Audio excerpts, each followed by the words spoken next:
My name is Jim Levitt. I am the manager of land conservation programs in the Department of Planning and Urban Form at the Lincoln Institute of Land Policy.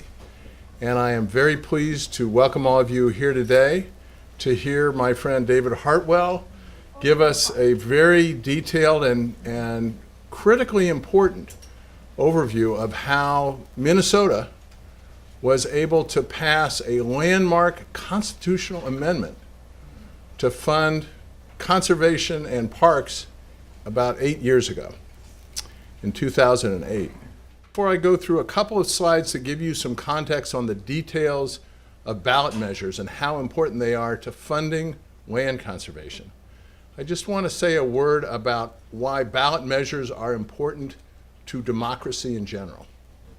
This is a way for citizens in democratic countries to directly express to the people who run their governments that they approve or do not approve of funding to go to an important purpose like transit, like housing, like water supply, like parks and conservation. It is a hallmark of a successful government at the sub-federal level.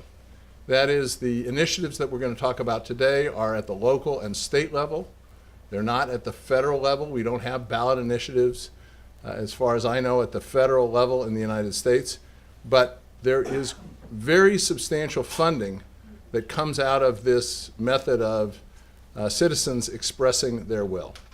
So I want to also note that David is a master at thinking through the strategy of how to get the people to express that will. And that's why we have him here today. He is the 2016-2017 Kingsbury Brown Award recipient from the Land Trust Alliance, and accordingly, the 2016-2017 Kingsbury Brown Fellow at the Lincoln Institute. Kingsbury Brown, for those of you who don't know, was a fellow at the Lincoln Institute in 1980 and 1981 when he convened the group that became the Land Trust Alliance.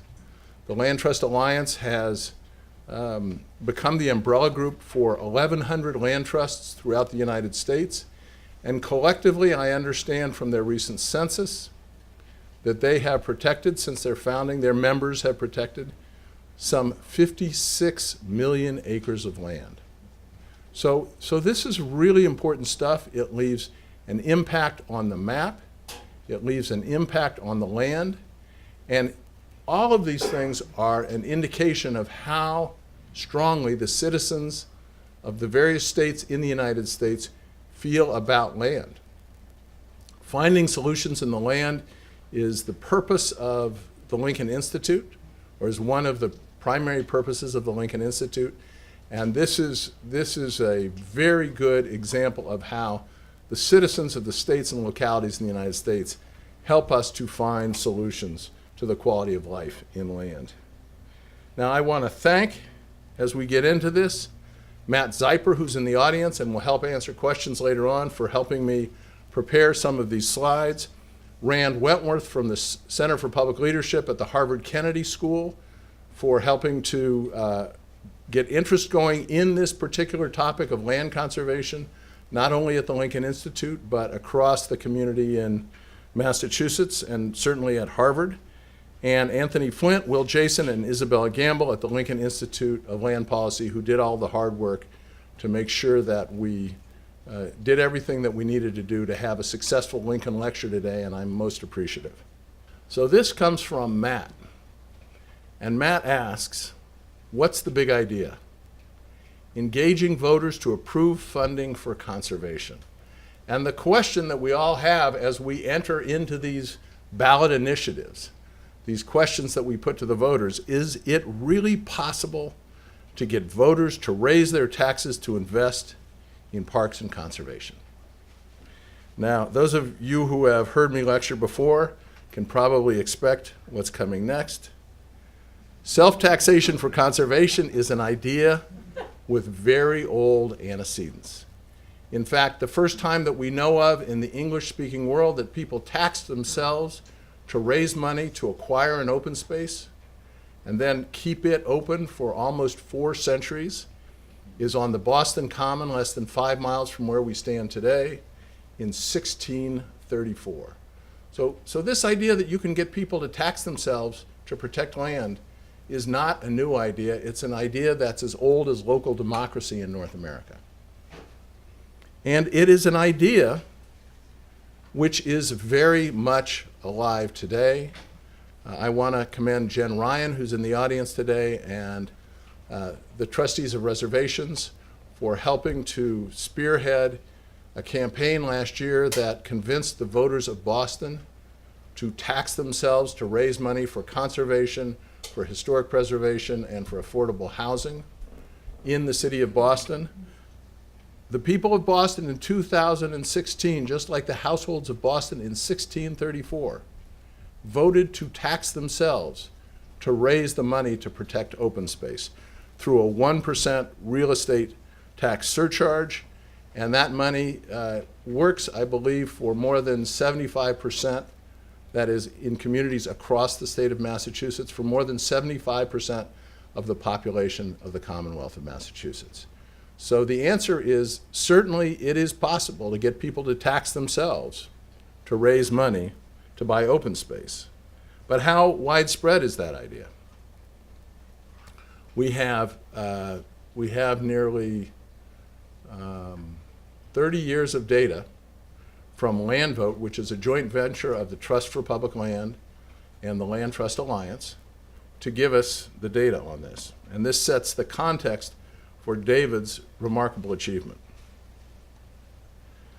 This is just a picture of the last couple of years to give you an idea at the local and at the state level what happens with ballot initiatives for land conservation in election years in which there are congressional elections at the federal level in the United States and in so-called off years.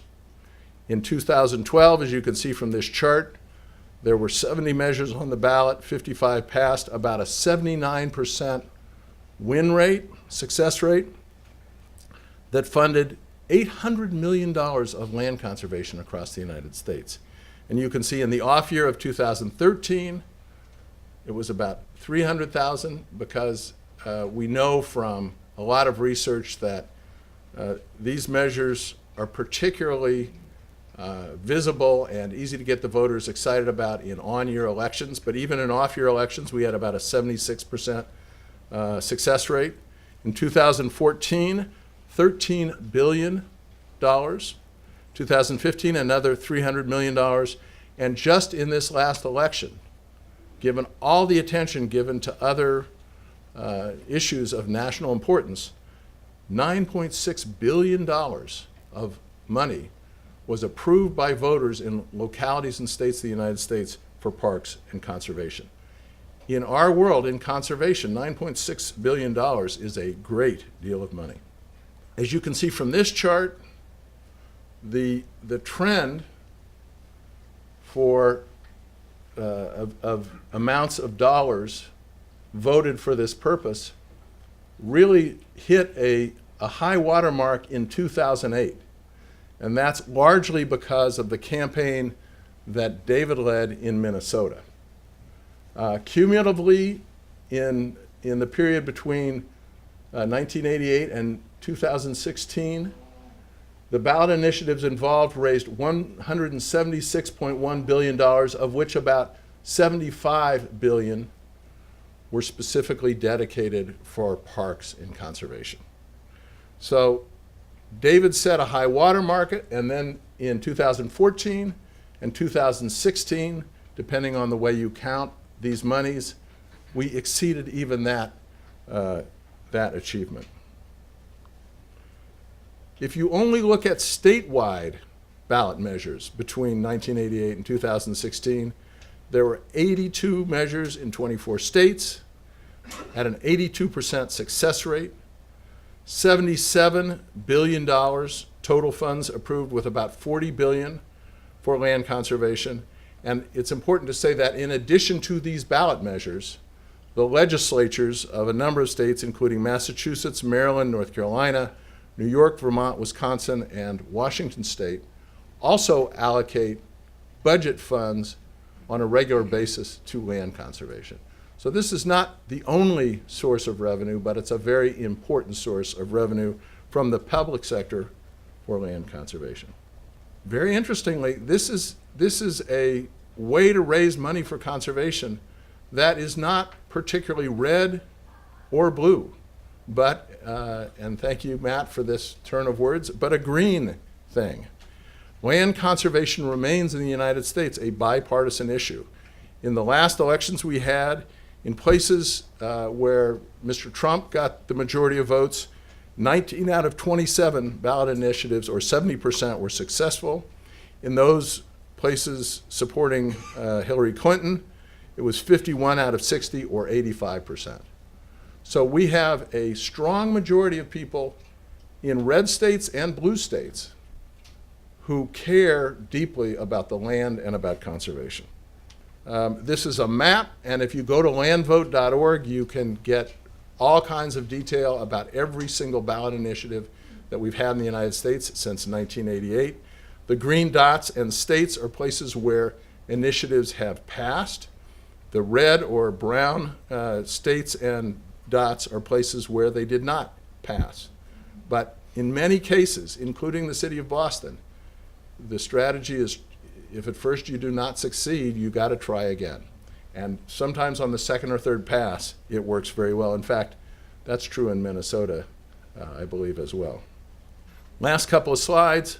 Minnesota ranks large on the landscape among states in the United States for measures approved for conservation. It is fourth on this chart with $5.8 billion, a great deal of which was raised by the 2008 ballot measure. And the ballot measure that David helped to spearhead is the second largest, if you look at this chart carefully, in American history. That is, there was one in Florida in 2014, and I understand that there are several different ways to count that money, but it was for approximately $9 billion of conservation funds improved. That's the only ballot measure in American history that surpasses the single ballot measure for which David was the leader. So we are honored to have David Hartwell here today. He actually is a conservation leader who himself has vision and who demands of his colleagues that they have vision when it comes to land conservation. And you'll see why as he goes through his talks. There were two documents which actually spelled out a vision for the state of Minnesota, which were instrumental in getting this ballot measure passed. Ladies and gentlemen, David Hartwell. So great. Thanks very much for having me. It's a pleasure to be here. I love to talk about what we did with the amendment, not because I love what we did as much as I'm hoping other people will do it in other places as well. I had lunch yesterday with a friend of mine who ran for governor. He's a Republican in Minnesota. And we were talking about another event we're scheduling in the fall and the type of format it should be. And this is a guy who's given a lot of speeches in a lot of places. And he said, nobody can speak for 30 or 40 minutes successfully, which you told me I had to do. So we'll see how this goes. So the amendment that we're talking about has been called the Clean Water, Land, and Legacy Amendment. The effort that we went through to do this took 8 years. It seems like a long time, but it really isn't that long. It went by very fast from when we started it. And I don't think these things happen quickly. I've been asked what made it work? What did we do that was right? And I used to describe it as having four elements: vision, partnership, promotion, and perseverance. The truth is, as I was asked to write up the history here, it became clear to me it's far more than that. And I had missed two important components. I agree the vision, partnership, promotion and perseverance is important, but polling. We used polling so, it was such an important part of knowing when to do what and what was important to the people that we needed to speak to. And strategy. We had to know when to do what to get it right. Without that, this just would not have happened. So vision, partnership, promotion, perseverance, polling, and strategy. If you take away anything, remember those. Because without those, this would not have happened, and most efforts like it would not have happened. So how did this all begin? It's an interesting story. I used to be on something called the Parks and Trails Council of Minnesota's board. And we had a lobbyist who showed up in 2000 with the exciting news that the legislature had put $3 million worth of bonding in the bonding bill for state park acquisition, in-holding acquisitions in the state. Everybody cheered and celebrated and thought it was great, and I sat there and thought, God, this doesn't feel like much. At the same time, TNC had just finished their most successful capital campaign ever. $15 million. It took them 5 years to raise it. And we were losing land to development in Minnesota at a rate of 60 acres a day. So all the celebration for all the good that we were doing in the face of the development pressure we had was nothing. I mean, we were winning the skirmish and losing the war, and nobody seemed to know it. Our perception of what was success was in my mind, a failure. So I became convinced we needed to do something different. We needed to envision success. We needed a different vision of what would really make a difference in the state. So I sat by myself for a while and thought about what we would need to do. And this is the plan. It stayed the same for 8 years. It started out with identify what was protected, because we didn't know. In 2000, GIS almost didn't exist. And so, you could pull out maps, but figuring out how to collectively understand what was protected land among all the agencies and nonprofits together, it didn't exist. We needed to determine what should be protected. I mean, what did we really want? Then we had to understand what that gap was. Figuring out was easy what it was, figuring out the cost of it a little more difficult. And then we had to figure out a funding source. I remember saying this to someone in about 2000 who looked at me like I'd just landed from Mars, because there was no way we were ever going to figure out a funding source. So what did I do? How do you start a new conversation about land conservation? And I've heard this many times, but never doubt that a small group of thoughtful, committed citizens can change the world. Indeed, it's the only thing that ever has. From Margaret Mead. I started getting a small group of people together to talk about it. They were conservation leaders in the state. They were running organizations. And we started to talk about how we create a new vision and what that might look like, and even if we should do it. And people kept coming to the meetings that I'd hold. And they got bigger and bigger. And in the end, we decided we better have a steering committee, and we better call this something. So we called it the Campaign for Conservation. We put a steering committee together. We'd have meetings of the public. Tom was at some of them, I think. 100 people would show up, and we'd talk about the progress that we've made. It was the leaders of NGOs, of government agencies, even academia.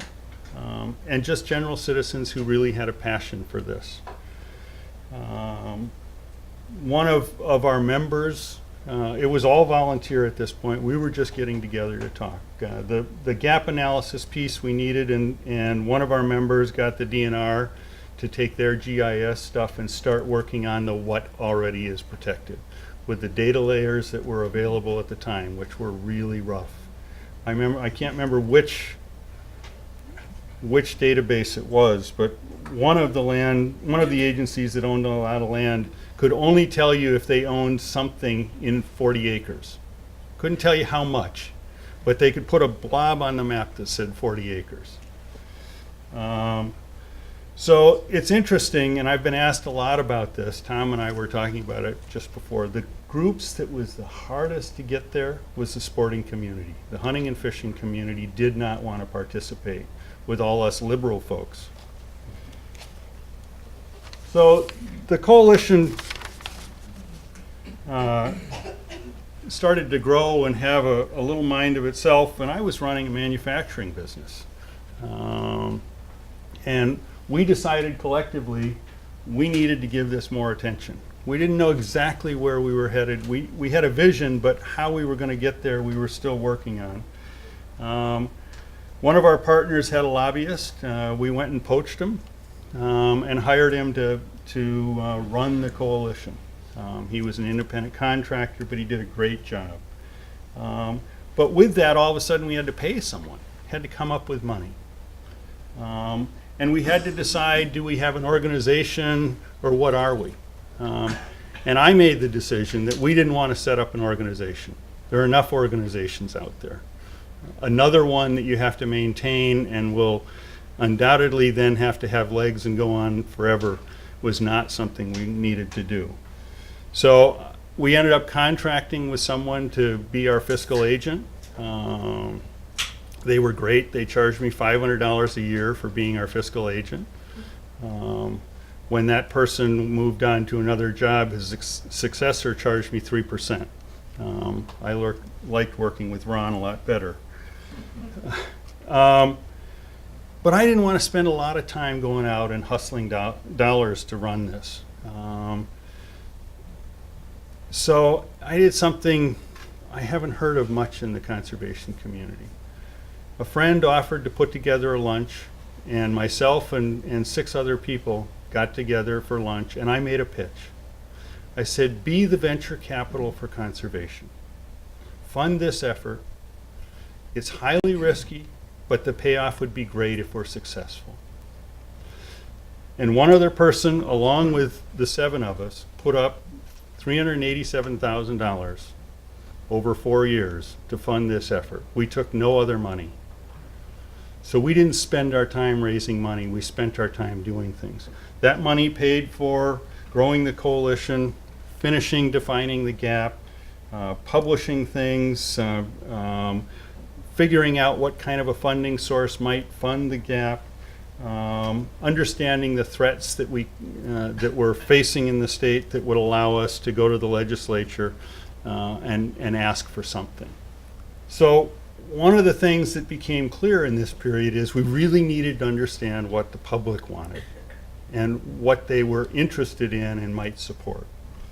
So we had some partner organizations that were doing polling for various things, and we were able to tag along with their polling instead of creating our own poll, which was from a price standpoint really efficient. To start to understand what would motivate people in Minnesota to care enough that they would pay for land protection. And the interesting thing was, that was it, water, clean water. That was what people were afraid of, and that's what they wanted. It was overwhelming. You know, Minnesota's got 10,000 lakes. Actually, they're 15,000. I don't know why they can't count right, but I guess on the license plate, 10,000 sounds better. 40% of those waters in 2006 were impaired that had been tested. All those lakes, and 40% that had been tested were impaired. We had non-point source pollution. Sorry, it's agriculture. Most people don't want to say that, but that's where most of the pollution comes from today. Somewhat in the cities, you have people practicing agriculture in their front yards, called making green grass, which does contribute to that, but the biggest issue is agriculture. The issues were both quality and quantity. We have groundwater problems in the state, and we have surface water problems. And we have a lot of water that goes downhill very fast. When things melt or there's rain events, it washes down very fast, and that erodes the streams and creates a water quality problem. The public's concern was drinking and swimming. That's what they cared about. They understood groundwater problems, but they were worried about, can I drink the water? And we knew that if you protect water, you protect habitat. So it worked for us to be interested in water. So we published in 2006 our first report. It was called Minnesota Calling. It was intended to be a wake-up call. This was about the threats that we faced. This was probably a 50-page document. It went into excruciating detail. It was aimed, I won't say as much on the general public as the legislature and the media. We wanted the media to care. We wanted the legislature to get the message that there was a problem that needed to be dealt with. And so it became a justification for us then asking the legislature to think about this issue. We started to define how much money do we need. And our gap analysis, imperfect as it was, said we really need about $100 million a year. Go back to 2000, where $3 million was celebrated as success. The water plan was another $100 million out of the Clean Water Council, a mostly governmental agency. And we looked at, it's interesting that you did the real estate tax. We thought about that before we hooked onto the water thing. And we were told the realtors would fight us to the end. The state and national realtors associations, the idea of a fee on transfers was unthinkable to them. So we backed away from that quickly because we didn't want to immediately poke a dragon. But the only thing that made sense then was to get money out of a sales tax. So that's what we started to focus on. But I got to talk about permanence. You know, we live in a state that got a great settlement out of the tobacco companies. And as soon as we had budget problems, guess what the legislature did? They killed all the programs against smoking and used all the money to fill the gap. We figured if we were successful at getting the legislature to increase the sales tax for conservation, that as soon as there was a budget problem, we would lose that money. So it led us to only one conclusion. We needed to do something that the legislature couldn't undo, and that was a constitutional amendment. So in 2007, we launched an effort to change the Constitution. It's a strategic year, as Jim was saying, because the voters in 2008, when it would be on the ballot, show up in droves compared to non-presidential years. And for us, it was presidential versus non-presidential off years, which is the only statewide opportunities we have. We were lucky because, and this is part of the strategic part, in 2006 we had an election in the state and the House went from Republican to Democrat. Republicans were in favor of this, but only if they could take the money from existing sales tax revenue. And in Minnesota, the legislature approves this being on the ballot, but the voters have to vote it in. And I can tell you for sure, if the voters were convinced in any way that we were going to get some money for conservation, but it was probably coming out of the education budget, we'd go down in flames. So we couldn't take money out of existing sources without cutting back somewhere else, and that just wasn't a doable deal. So we went to a Democratic House. We already had a Democratic Senate, and they said, oh, a new tax, we can live with that. We had a Republican governor, but governors don't get any say in constitutional amendments, which is a nice thing in Minnesota. It goes directly from the legislature to the voters. So we started to promote a sales tax of 1/4%, an increase. The coalition put up the money and hired a lobbyist who really worked the system, got us to the places we needed to, knew when to do the stuff we needed to do versus us thinking we knew when to do the stuff we needed to do. It made a huge difference for us. And I want to tell you the story that making laws is like making sausages, something you want to eat at the end, but you do not want to watch the process, is absolutely true. We had a lot of bumps in the road as we went through this process. We had a coalition that started with all of the conservation groups, and as soon as this became real, the parks folks said, oh, we know a legislator, we're going to get our own fund instead of being part of your deal. And the arts community and historical society showed up and said, we think it's a great idea too, and we want a piece of this. The bill language, we fought a battle, and the hunting community ended up getting the legislature to add a provision that said all land that's bought with heritage dollars from this amendment will be open to hunting and fishing unless prohibited by law. It certainly wasn't what we wanted to start with. We were thinking 50 years. We did a 50-year vision. We were hoping for perpetual. We ended up with 25. And then we got everybody to agree.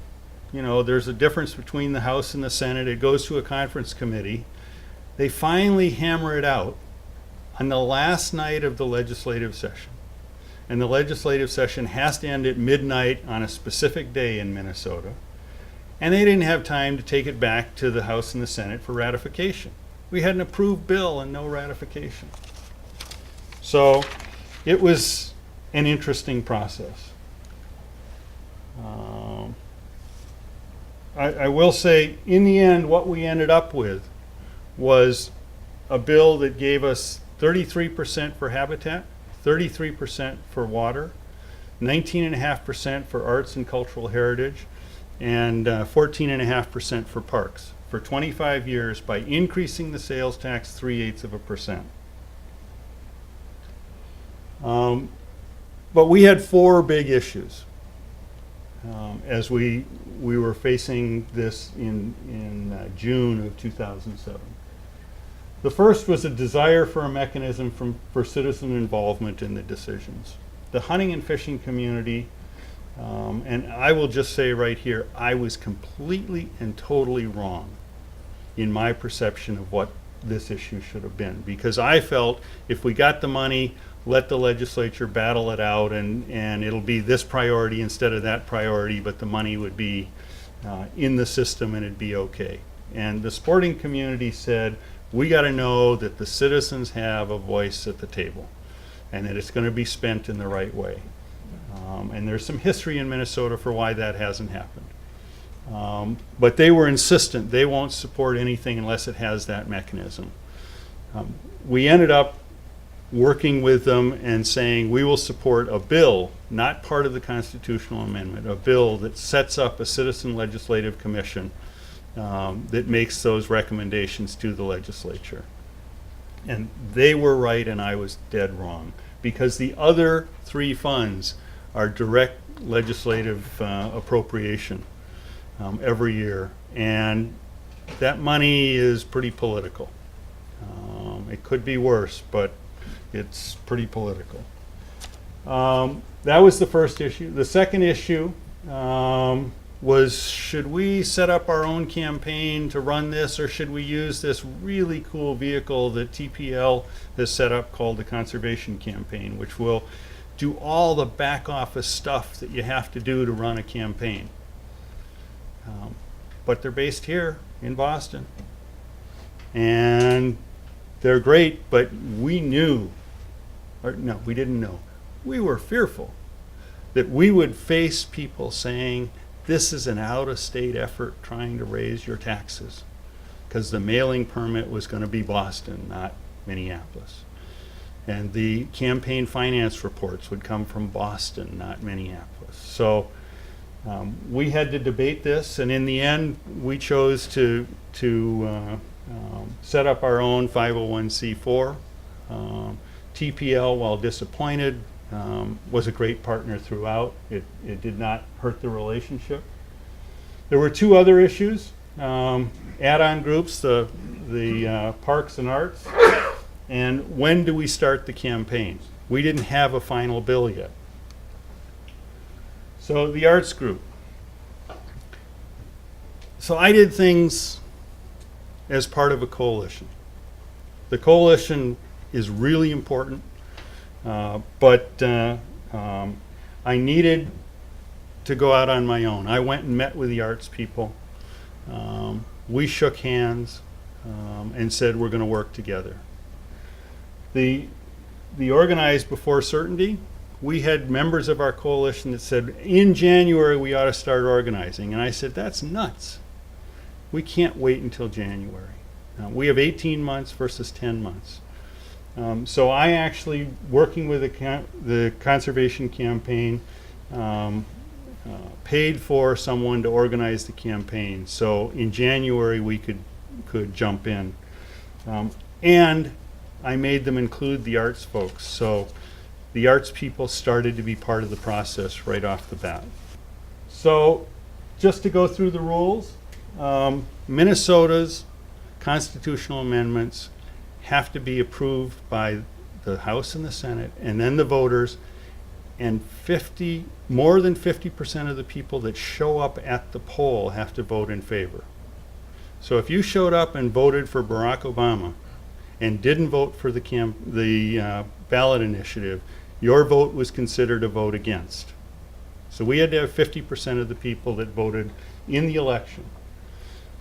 We had two campaigns. We had a political campaign, we called it Vote Yes, and an educational campaign where we could use tax-deductible contributions to promote the don't forget to vote. That was the effort that we went through. The conference committee report passed in January. We had the leadership hired. We had fundraising already underway. The campaign committees were up and running. We had a large steering committee, and we had a small executive committee I was part of. I had the interesting experience of being the treasurer of the campaign. It's not a job I would wish on anyone. We had a budget of $6 million. If it was successful and we raised $6 million, the return would be $1,250 for every dollar that we spent, which is a pretty decent return. The campaign effort itself, we did all the things you normally do for campaigns. We hired consultants, both Republican and Democrat. We did polling. We did focus groups. And if you've never been part of a focus group, it's an amazing thing. You get a bunch of people together, you ask them a bunch of questions. We even did ads of what the campaign, the folks who we thought would campaign against us, would run to see what the reaction was and how we would then respond. And you're sitting in this dark room behind a mirror, literally drinking beer and eating pizza and watching people respond. It's worth doing sometime if you get the chance. We had a huge media buy at the end once we knew how much money we had. We did targeted mail to precincts where people typically did not vote in high percentages for constitutional amendments, but our polling showed we're supporting our effort. So very targeted effort based on what our polling told us. We had speakers bureaus and editorial board campaigns, people running around talking to local newspapers. So just think of this. This is 2008. You know, we had the subprime crisis going on. The real estate bubble had burst. Lehman Brothers was bankrupt. Every single day there was like, we're going down the tubes financially. I sat at a meeting in New Mexico 2 weeks before the election. I spent all night staring at the ceiling thinking about it. And I realized if we lost, we didn't lose this amendment battle. We gave the state legislature the excuse to cut environmental funding disproportionately to any other funding because they could legitimately say, well, people had a chance and they don't care about the environment. It was a tough time. The lucky thing is the opposition we expected, they didn't show up. There are a couple $100,000 worth of ads against it, all based on don't tax us. And we won. We won big. We had 56% of the people who showed up voted in favor of increasing your taxes 0.3% for conservation and cultural heritage. It's the largest conservation measure that had ever been approved by voters at the time. I hear $6 billion. For us, it was $7.5 billion, $300 million a year if you include the arts and cultural heritage. And they were great partners. I want to tell you, they were great partners. They actually went out and talked about clean water. The arts people talked about clean water because they were drinking from the tea. They knew what it took to get this passed. So I want to just go through the financial support. Where did we come up with the dough to run our campaign? We raised $3.5 million. Those parks people, 2 organizations put up $15,000 of our campaign. The water people, even though they were the thing that sold this, we had 1 organization that put up $25,000. The sporting community, 2 organizations, $57,000. They did their own 501c4 to run the campaign, which raised no money. And we paid them over $100,000 to organize their constituents because they couldn't do anything. But they claim that they passed the amendment, by the way. The arts put up 20% of the money, $697,000. They got 19.5%, fair deal. The conservation community put up $2.6 million collectively. And that doesn't count the public education campaign, which was another $600 million. So this was done by the conservation community in the state. So the lessons that were learned: vision, partnership, promotion, polling, perseverance, and strategy. I refer to it as V4PS. It is what it took to get this done. We could have done this earlier, but it wouldn't have made sense earlier. We didn't do it until we were ready. We waited until we were pretty darn certain we could pull it off. The actual language on the ballot measure matters. You have the constitutional amendment the legislature passes, but the ballot itself doesn't show that. It shows a snippet. And we had a couple of people that spent a lot of time with the Secretary of State negotiating what would appear on the ballot. And that made a huge difference. The structure around the spending that the hunting community was so insistent on, it does yield better outcomes, less political, more science-based, more logical. And I got to tell you, some people will take a hell of a lot more credit than they deserve. There was one of our partner organizations the morning after the election that was on the news telling everyone how he had passed the amendment. There's another organization that will go unnamed that put in their magazine nationally that they passed. This was a partnership. This was a coalition that did this. There is nobody that did this by themselves, but you will have people who take credit for it. And it's inevitable, and it's just kind of the way it works. It can be done.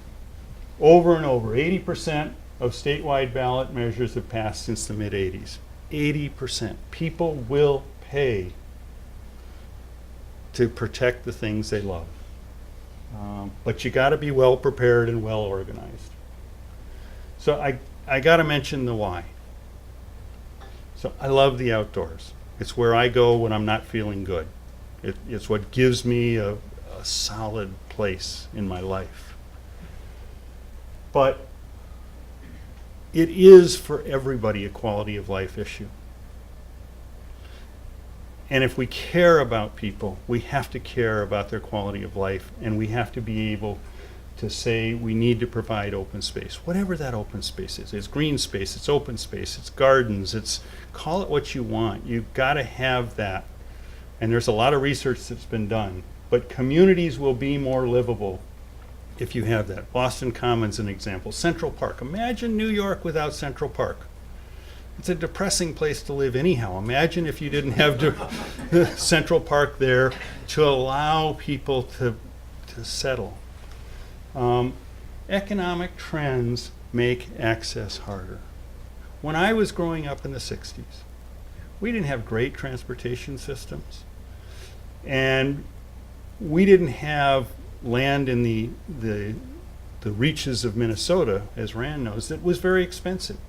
Almost anybody could have a little cabin on a lake or go out to a park that didn't require a reservation, or sit down with a farmer and have coffee and get access to hunt pheasants on their property.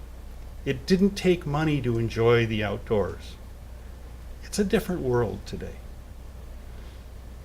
And to me, providing access to people to open space is an economic justice issue. It is unfair to need money to access open space.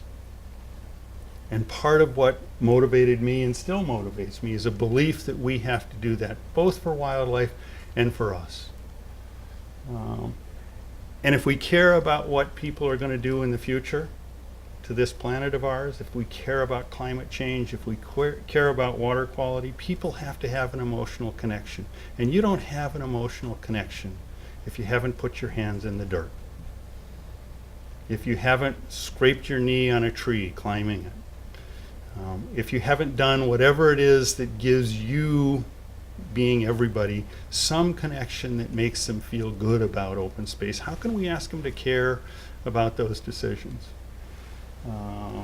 that are going to be meaningful for all of us? So that's the why for me.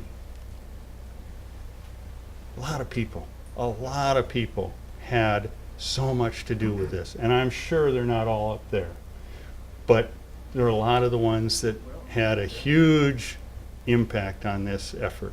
There were literally thousands of people that worked, but this is a core group of people that put in an awful lot in one way or another. So thank you very much. So this is actually something that kind of a warning that I want to bring, especially to my Lincoln brethren who are here, because a lot of what we just talked about are actually prohibited activities for 501c3s and for private operating foundations. And so it might be useful to hear why you had to form the C4. And one of the things that the IRS is very, very specific about is when and if a C3 can weigh in on a ballot measure, and when and if a C3 can weigh in on constitutional amendments at the state or federal level, because it's one of the things that we're very cognizant of at a place like Lincoln. And it's great to have these kinds of campaigns, but we also need to know when we are falling out of our lanes, right? Well, I can take a shot at that. We were, of course, very careful. And as the treasurer of the campaign, I will tell you, we have a state in which people look very closely at who's supporting what and how it's done. We set up a 501c4, which is a political committee to do this work. Contributions are not tax deductible to 501c4s, but the activity itself isn't taxable. A 501c3 can engage in some political activity. It can engage in lobbying. The get out the vote stuff you see every election, that's C3 activity, because it's not telling you what to do. It's telling you to take part. Our 501c3 activity was about reminding people to vote, and if they didn't, there were consequences. So we didn't tell them how to vote in the C3 side. We told them that if they didn't vote, the decision had been made for them. And that was deemed by everyone to be acceptable. C3s are allowed a percentage of their budget to be put into lobbying, so that the money that was put into hiring a lobbyist fell within the limit, well under the limit for everybody in terms of their activity. You have to report it, but it doesn't do anything other than gives the IRS the opportunity to say, did you fall within the limits? So you're right, you have to be very careful, but we didn't have any issues with that that came up during or after the campaign because we understood the lines. I would just add, in the Trust for Public Land, and David referenced the Conservation Campaign, which is our 501c4 affiliate. Our 501c3, we work on anywhere from 20 to 100 ballot measures a year in different capacities. And on the C3 end, the primary thing we're doing is providing technical assistance.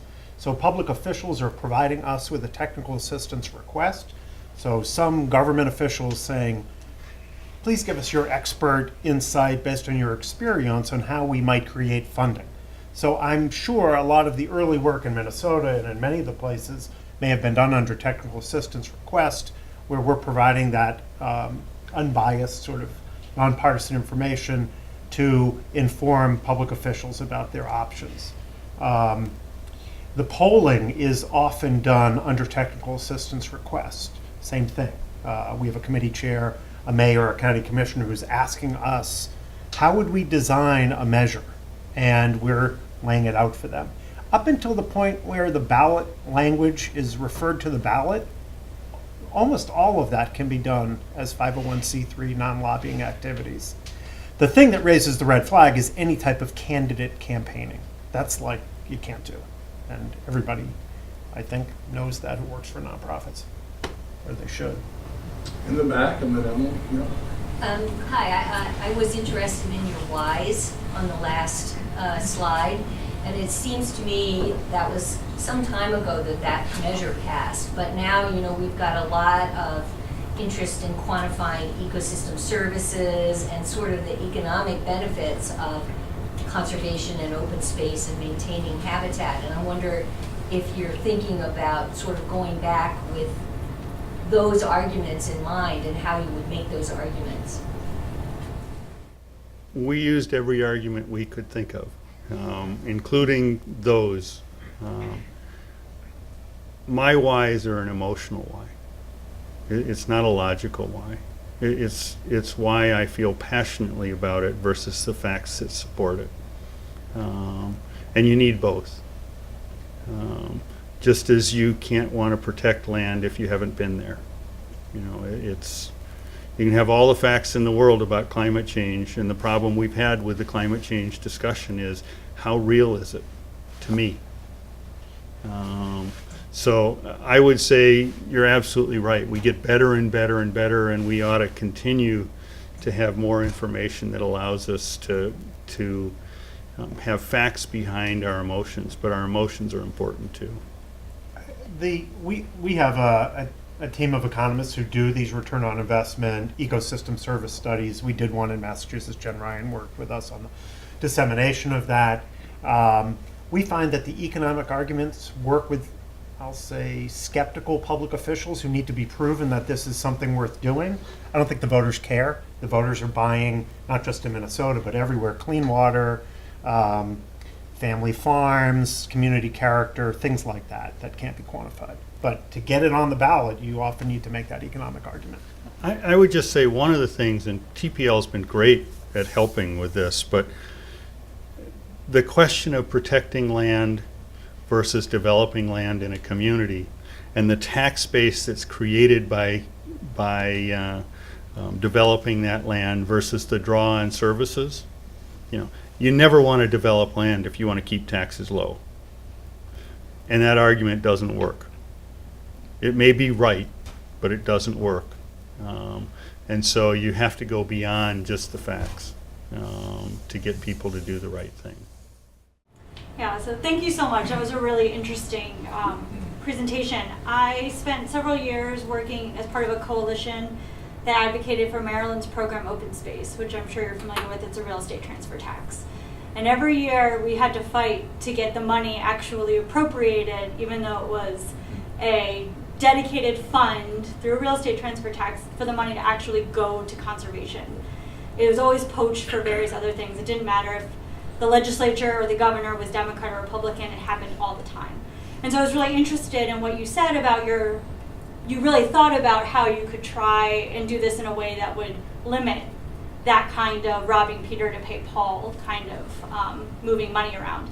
And I was wondering if you could talk a little bit more about how that worked in Minnesota and whether you in fact have had any problems in the last 8 or 9 years with people trying to reuse those funds for other things, or if it's been fairly safe, or if you could just speak a little bit to that.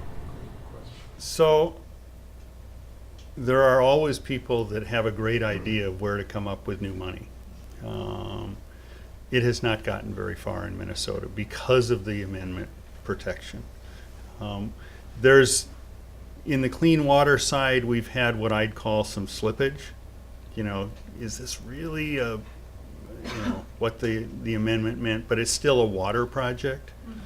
But we haven't seen, we had one project early on to help a community. The legislature threw it in, help a community remove trees that had emerald ash borer. That's as far as we've gone. Now, Florida, which passed a measure in 2014, has had huge problems with their language and getting the money to where it needs to be. And I don't know where that's ended up, but in Minnesota, we have spent the money pretty much how it was intended because of the constitutional protection. I mean, the challenge, many states have legislatively authorized programs. New York is another one that goes up. The Environmental Protection Fund goes up and down. I think if it's not dedicated in the Constitution, the biggest challenge you have is to mobilize stakeholders every year to make the case to the legislators. And that's proven effective here in Massachusetts with the Community Preservation Act, where legislature has not rated the funds. Now, they need to now increase the matching funds, but they have not rated them. That's the biggest challenge to overcome. And many states do not allow fiscal measures to get to the ballot. They just don't allow it. Massachusetts, you can't, there are no fiscal measures where you're appropriating fund or you're designating funding. So you do the best you can. So to the Trust for Public Land, I think what you've been doing in ballot measures for the past 20 years has been the most brilliant strategy for conservation.